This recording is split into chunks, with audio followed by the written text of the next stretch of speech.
بذكر الإله، وتصفو الحياة بنور هداه. جمال الوجود بذكر الإله، وتصفو الحياة بنور هداه.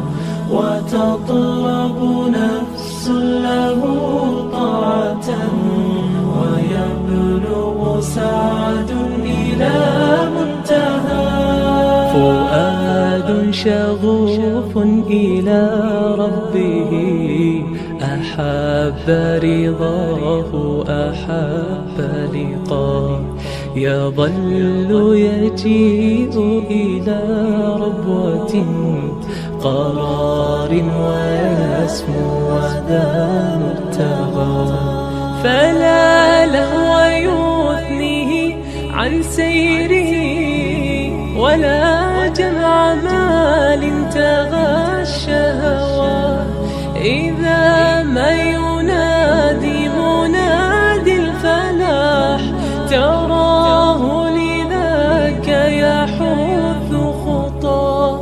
تراه لذاك يحث خطاه. جمال الوجود بذكر الإله، وتصفو الحياة بنور